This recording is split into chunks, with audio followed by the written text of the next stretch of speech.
Hari Om. In our previous episode, we witnessed a divine moment in Satyaloka. Before the sacred deity of Śrī Rama, Lord Brahma revealed a prophecy unlike any other.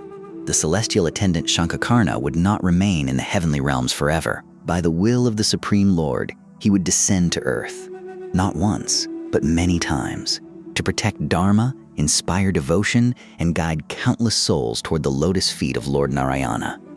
His first earthly birth would be as a child whose unwavering faith would change the course of history.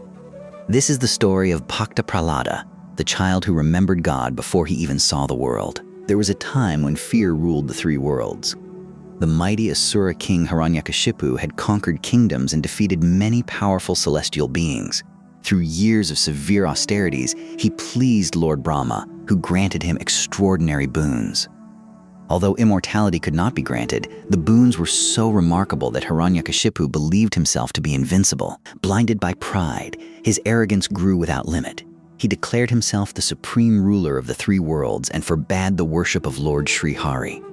Temples were closed, sacred chants fell silent, and anyone who uttered the Lord's holy name faced severe punishment. Yet, even in those darkest times, destiny was quietly preparing a radiant light. While Hiraṇyakaśipu was away performing intense austerities, the Devas attacked his kingdom. As Indra approached, Queen Kayadhu trembled with fear for the life of her unborn child. Before anyone could understand the divine plan unfolding, sage Narada arrived and gently intervened. Seeing the purity hidden within the unborn child, the great sage offered Kayadhu shelter in his ashrama. Surrounded by sacred trees, flowing rivers, and the peaceful chanting of Vedic hymns, Kayadhu found refuge. Every day, sage Narada spoke about the infinite compassion of Lord Viṣṇu. He explained that the Supreme Lord resides in every heart, protects every sincere devotee, and responds to even the smallest act of faith. Kayadhu listened with reverence. But there was another listener, hidden within her womb. As sage Narada spoke about the glory of Lord Śrī Hari, every sacred word reached not only Queen Kayadhu's heart, but also the tiny child growing within her. Long before the world came to know the concept of Garbha Saskara, our sacred scriptures had already revealed its profound wisdom. Prahlāda did not learn devotion after birth. He absorbed it even before he opened his eyes to the world. The hymns of the Vedas, the stories of Lord Nārāyaṇa, the peaceful atmosphere of the ashrama, and the unwavering devotion of sage Narada became the first lessons of his life. This timeless episode reminds us that a mother's thoughts, prayers, and the spiritual environment surrounding her can leave deep and lasting impressions on the child she carries.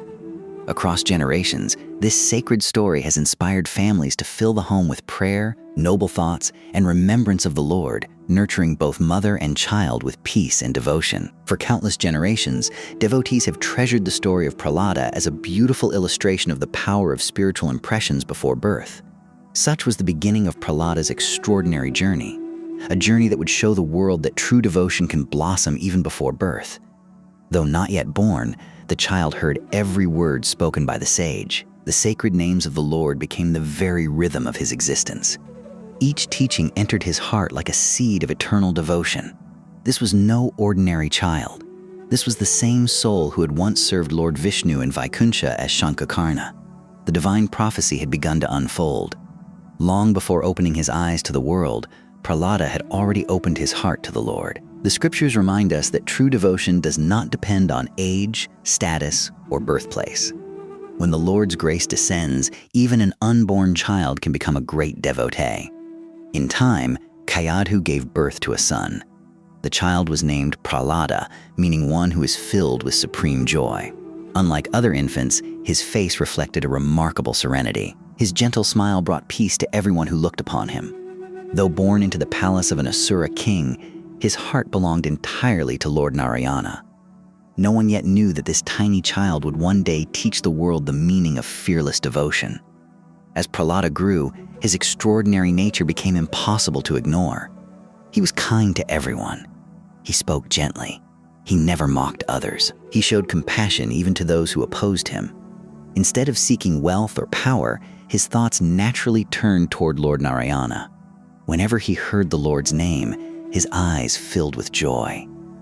Whenever he saw another living being, he treated them with respect, knowing that the divine dwells in every heart. While the palace echoed with ambition and pride, Prahlāda's heart echoed with love and devotion.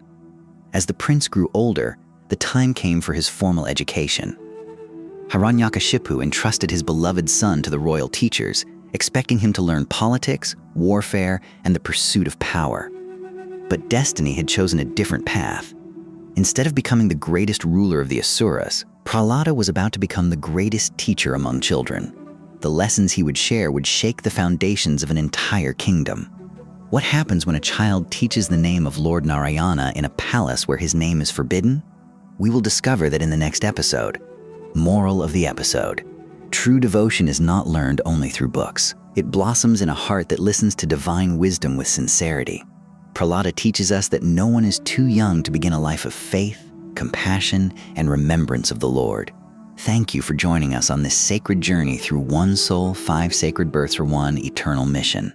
If this story inspired you, please like, subscribe, and share Sanātana Tales with your family and friends. In our next episode, the boy who taught devotion, young Prahlāda, enters the royal Gurukula and fearlessly spreads the name of Lord Nārāyaṇa among his classmates. Until then, Hari Om.